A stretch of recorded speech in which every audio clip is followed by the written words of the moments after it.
मेघना बेटा, तुमको इस पुराण के बारे में कैसे पता चला? शायद अभी सच बोलना ठीक नहीं होगा।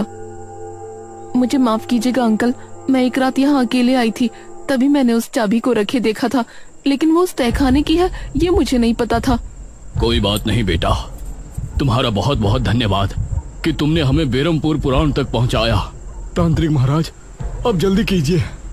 तांत्रिक महाराज ने किताब को खोला और पढ़ना शुरू किया। महाराज दमयंती के जवान और खूबसूरत हो जाने से बहुत खुश थे और इस तरह राज्य के लोग निशिर-मोलों के खौफ से डर में थे।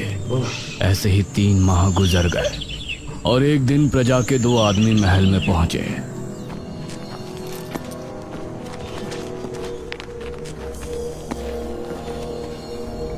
महाराज, आपके सिपाहियों ने हमारे गांव के 4 निशिर-मोलों को मार दिया और उस मुर्दे को लेकर आपके पास चले आए।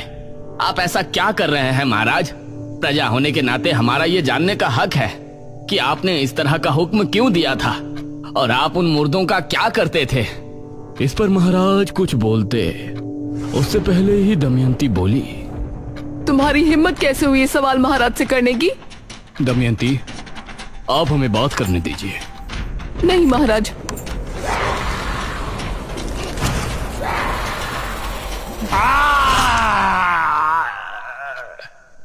ये क्या? कौन हो तुम? दमयंती, एक डायन। ये सुनकर सभी हैरान और खौफ में थे। महाराज का भी शरीर थर थर कांप रहा था। तो आपने हमसे विवाह क्यों किया? क्यों प्रेम का खेल रचाया हमारे साथ? मैं ये पति पत्नी के किसी धर्म को नहीं मानती। मैंने जो कुछ भी किया सिर्फ इसलिए किया कि मुझे समय पर मुर्दों का खून मिलता रहे और उसी से मैं अपनी उम्र को 1000 साल बढ़ा लूं। क्या? ये क्या कह रही है पिताश्री? हाँ, यही सच्चाई है और इस काम में तुमने मेरी मदद की, इसलिए मैं तुमको छोड़ रही हूँ। अब निकल जाओ दोनों पिता और पुत्री यहाँ से। इस राज्य पर अब सिर्फ मेरा राज होगा, डायन दमयंती का। ये कहकर दमयंती ने अपने हाथ की एक उंगली महाराज की तरफ की और तभी राजकुमारी और महाराज इस तरह से महल से बाहर पहुंच गए जैसे किसी अदृश्य शक्ति ने उन्हें फेंका। अब दमयंती सिंहासन पर बैठ गई थी। उसने एक मांत्रिक को भी अपनी शक्तियों को बढ़ाने के लिए महल में रख लिया था, जो दिन और रात बस एक कमरे में बंद काली दुनिया के मंत्रों का जाप करता रहता था। महाराज और राजकुमारी भी बहुत परेशान थे। वो एक पहाड़ी पर छिपे बैठे थे। अब हम क्या करें? हमने अपने राज्य को भी मुसीबत में डाल दिया और खुद भी फंस गए। पिताश्री, आपने बहुत बड़ी गलती की है और हमें किसी भी तरह से इससे निपटना पड़ेगा।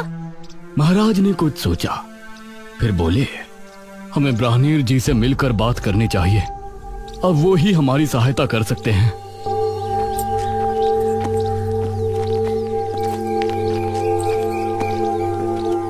महाराज और राजकुमारी दोनों ब्राह्मण जी के पास पहुंचे और उन्हें अपनी दुविधा बताई।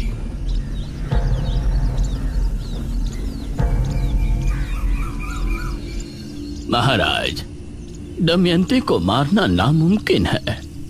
उसे सिर्फ कैद किया जा सकता है। तो कैसे कैद कर सकते हैं हम उस डायनी को? पूर्णमासी की रात, मध्य रात्रि के पहर अगर उसके ऊपर तांबे के चाकू से हमला किया जाए तो उसकी शक्तियां खत्म हो जाएंगी और अगर सुबह होने से पहले उसे अगर जमीन में गाड़ दिया जाए तो वो अगले कई सालों के लिए कैद होकर रह जाएगी। ठीक है ब्राह्मण जी, हम उसे खत्म करने का एक प्रयास अवश्य करेंगे। नहीं महाराज, यह कार्य केवल एक महान कोमल हृदय और वीर स्त्री कर सकती है। एक ऐसी स्त्री जिसकी वजह से 100 से ज्यादा लोगों की जान जाने से बची हो। मतलब वो इतना पुण्य करने वाली हो कि उसकी वजह से 100 से ज्यादा लोग मौत के मुंह से लौटकर वापस आए हो और अब अच्छे से अपनी जिंदगी जी रही हो। हे भगवान, अब ऐसी स्त्री हम कहाँ ढूंढेंगे?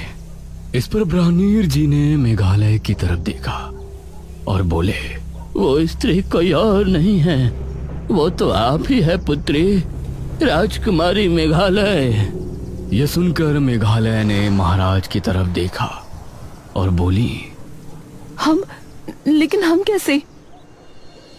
याद कीजिए महाराज, जब आपके राज्य में महामारी फैली थी तो राजकुमारी मेघालय ही यहाँ उस बीज को सिद्ध कर लाई थी जिससे मृत्युंजय अमृत का पेड़ उगा, और उसकी वजह से सैकड़ों नहीं बल्कि राज्य के हजारों लोगों की जान जाने से बची। यह सुनकर महाराज ने राजकुमारी मेघालय की तरफ देखा। राजकुमारी, अगर आप ना होती तो अभी तक हम सिर्फ उस स्त्री को ढूंढ रहे होते जिसने इतने पुण्य का कार्य किया हो। ब्राह्मीण जी, अब बताइए कि अगली पूर्णमासी कब है और उस डायन को हमें कैसे काबू करना है? दमयंती हर पूर्णमासी की रात शमशान भूमि पर बैठकर सुबह होने तक एक महामंत्र का जाप करती है। आधी रात के समय जब वो जाप में लीन होगी तो उस पर हमला करने का वही उचित समय होगा। उस पर हमला करने से पहले तुमको एक मंत्र पढ़ना होगा और बिना देर किए उस पर वार कर देना। ठीक है ब्राह्मीण जी, इस पूर्णमासी की रात दमयंती के जुल्म की आखिरी रात होगी। दमयंती बहुत खुश थी और पूरे राज्य की प्रजा पर उसका प्रकोप बरस रहा था। कोई भी उसके खिलाफ खड़े होने की हिम्मत नहीं कर सकता था। वो अपनी शक्तियां बढ़ाने के लिए हर माह कितने लोगों को अपना शिकार बनाती थी। कुछ दिन ऐसे ही गुजर गए।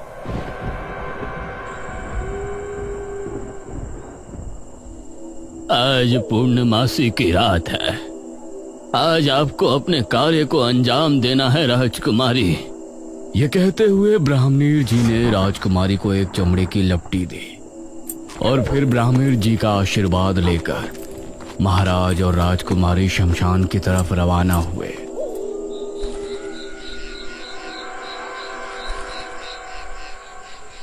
अभी दमयंती नहीं आई है, हमें सावधानी से छिपकर सब कार्य करना होगा। राजकुमारी, तुम उसे खत्म तो कर पाओगी ना? पिताजी, आप फिक्र मत कीजिए, हम कर लेंगे। अपनी प्रजा को बचाने के लिए हमारे प्राण भी चले गए तो हमें कोई संकोच नहीं होगा। आधी रात के पहर इनको घोड़ों की टोपों की आवाजें आने लगी। लगता है वो आ रही है। तभी एक रथ शमशान भूमि पर आकर रुका और दमयंती उससे बाहर उतरी। जाइए और सुबह होने से पहले वापस आ जाइएगा। यह सुनकर रथ वाला वहां से चला गया। पिताजी, आप यहीं रुककर इंतजार कीजिएगा। दमयंती एक घर में बैठकर आंखें बंद करके मंत्र जाप करने लगी। इस तरफ ब्राह्मणी जी भी आंखें बंद किए मेघालय की सफलता के लिए प्रार्थना कर रहे थे। आधी रात के समय धीमे कदमों से राजकुमारी दमयंती की तरफ रवाना हो गई। दमयंती बहुत ही शांत भाव से जाप कर रही थी। राजकुमारी ने उसके पास जाकर मन में वो मंत्र पढ़ा जो ब्राह्मणी जी ने उसे बताया था, लेकिन दमयंती की शक्तियों की वजह से उसने राजकुमारी के मन की आवाज सुन ली और उसने आंखें खोली। तू यहाँ क्या कर रही है?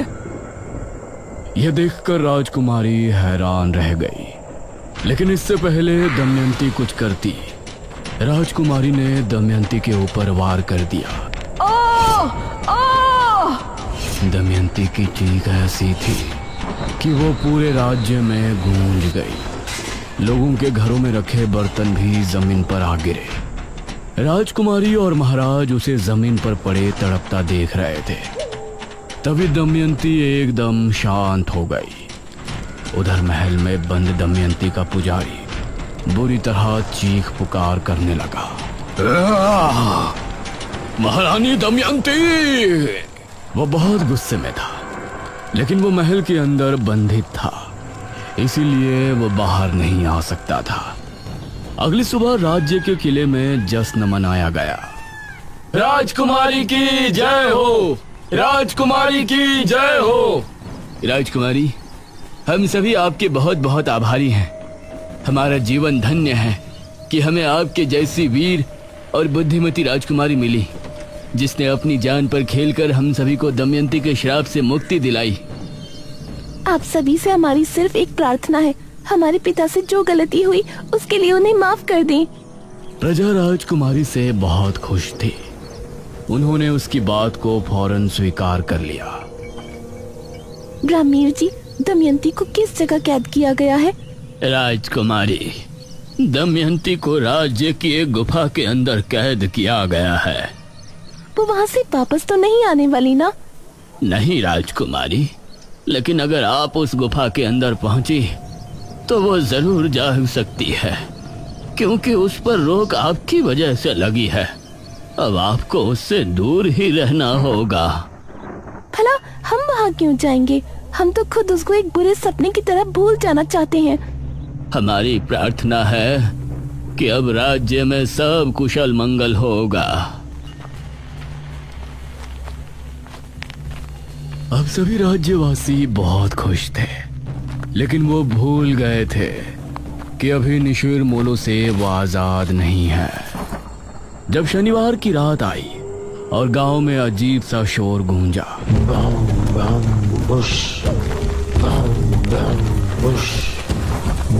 तो उसे सुनकर सभी की रूह कांप उठी। अरे, ये तो निशिर मोलो की आवाज है। निशिर मोलो आए और अपने साथ 2 आदमियों को उठाकर ले गए। अगली सुबह फिर से सभा बैठाई गई। ब्राह्मणीर जी, हम निशिर मोलो से कैसे छुटकारा पा सकते हैं? इनके विषय में तो हमने सोचा ही नहीं। महाराज, हमें ये कहते हुए बहुत दुख हो रहा है, लेकिन निशिर मोलो को रोकना दमयंती से भी ज्यादा मुश्किल कार्य है। हमें बताइए, हम अवश्य करेंगे। निशिर मोलो महाराज को एक दुष्ट राजा मानते हैं।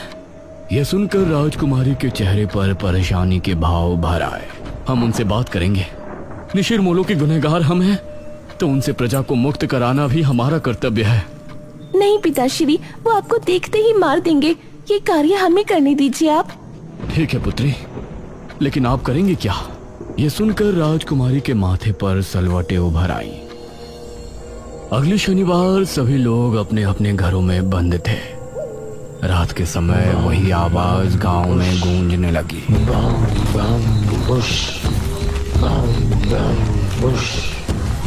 निशिर मोलो के खौफ से सभी के दिल दहल उठे थे। वो कंधे पर ताबूत उठाए राज्य में घूम रहे थे अपने नए शिकार की तलाश में। उन्होंने देखा कि सामने राजकुमारी खड़ी है और वो तेजी से उसकी तरफ बढ़ने लगे। वो उसके करीब पहुंचने ही वाले थे। हम है राजकुमारी मेघालय और हम अपने पिता की क्रूरता से बहुत शर्मिंदा हैं। यह सुनते ही निशिर मोलो रुक गए और उनकी निगाहें राजकुमारी पर जम गई। हम नहीं चाहते कि हमारे पिताश्री की गलती की सजा पूरी प्रजा भुगते। हम आपसे वादा करते हैं कि महाराज का मृत शरीर हम खुद आपको लाकर देंगे। यह सुनकर निशिर मोलो की आंखें तेज लाल होकर चमकने लगी। राजकुमारी ने हाथ जोड़े और रोते हुए बोली, हमारे पिता राज्य छोड़कर भाग चुके हैं, लेकिन हम आपके सामने अपने पिता की लाश लेकर जल्दी प्रस्तुत होंगे। तब तक आपसे विनती है कि राज्य में कभी भी आकर किसी निर्दोष को उठाकर न ले जाएं। अगर हम अपने पिता की लाश लिए बिना वापस आएं, तो आप लोग फिर वापस आकर इसी तरह से गश्त करना शुरू कर सकते हैं। तब हम भी आपको नहीं रोकेंगे, लेकिन हमें एक मौका अवश्य दें हमारे पिता को ढूंढकर आपके सामने लेकर आने का। यह सुनकर निशिर मोलो उसी समय बिना किसी को लिए कब्रिस्तान की तरफ चले गए।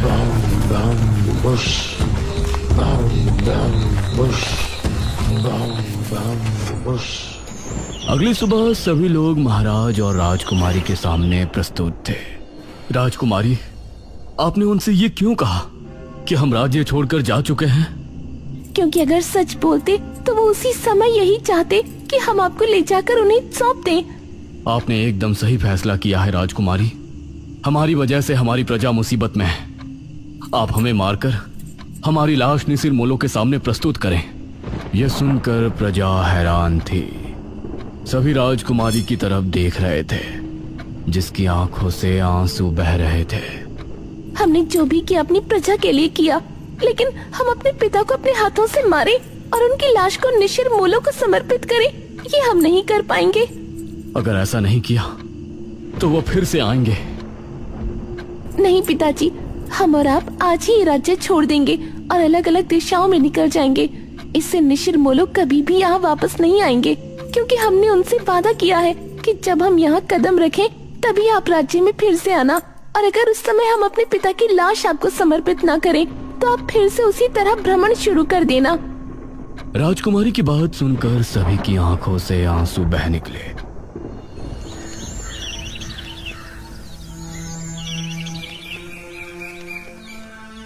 उसके बाद राजकुमारी और महाराज ने उसी दिन राज्य छोड़ दिया और फिर निशिर मोलो कभी नजर नहीं आए।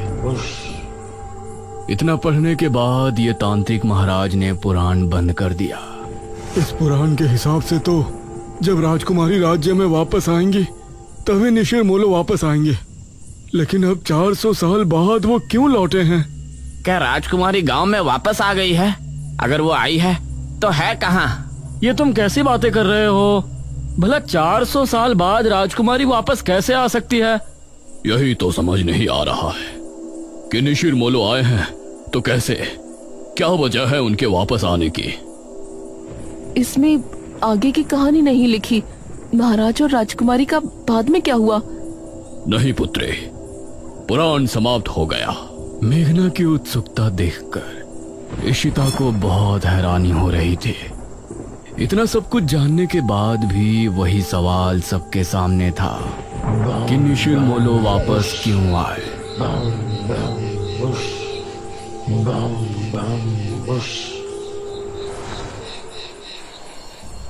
रात के समय इशिता और मेघना जब कमरे में थे तो मेघना अभी भी सोच में डूबी थी। मेघना, तेरा क्या चल रहा है यार? तू क्यों इतना गहराई में जा रही है? तभी अनुज भी कमरे में आ गया। सच में अब तो मुझे भी सब कुछ बहुत अजीब लगने लगा है। मेघना, तुमको कैसे पता कि वो चाबी वहां रखी थी और वो तहखाना कहाँ पर है?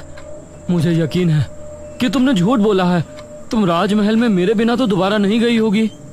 इशिता और अनुज दोनों मेघना की तरफ गौर से देख रहे थे। मुझे बचपन से ही सपने आते थे जिनमें मृत्युंजय अमृत का पेड़ मुझे दिखाई देता था। जब मैंने यहाँ गांव की जमीन पर कदम रखा तो मौसम बदल गया था और आंधी आ गई थी। उसी रात मुझे महल के बारे में सपने आए और राजमहल से जब हम वापस आए तो उस रात मैंने खुद को सपने में राजकुमारी बने देखा। उसी सपने में मैंने खुद को तहखाने में जाते देखा और जब मैं महल पहुंची तो वो चाबी और तहखाना वहीं थे। सबसे जरूरी बात यह है कि जब मैं गांव में आई थी उसके अगले रात से ही निशिर मोलो ने गांव में आना शुरू किया। इतना सुनकर इशिता और अनुज दोनों हैरान रह गए। मेघना ने भी इन दोनों की तरफ देखा और सवाल किया, ये सब सुनकर अब तुम दोनों को क्या लगता है? इसका मतलब है कि पिछले जन्म में तुम ही राजकुमारी मेघना थी और निशिर मोलो इसलिए गांव में वापस आए क्योंकि तुम यहाँ वापस आ चुके हो। हाँ, ये सब मेरी वजह से हो रहा है। हे भगवान, तो अब हम क्या करेंगे? क्या हमें यहाँ से चले जाना चाहिए? नहीं, मुझे नहीं लगता कि उससे कोई फायदा होगा। या तो वो मुझे लेकर जाएंगे या फिर महाराज की लाश। ये तीनों अब गहरी सोच में डूब गए और उस तरफ तांत्रिक महाराज और गांव के लोग भी परेशान थे। इस कहानी में आगे क्या होगा? मेघना किस तरह से निशिर मोलो से गांव को आजाद कराएगी? ये जानने के लिए इस कहानी का अगला और आखिरी भाग जरूर देखें।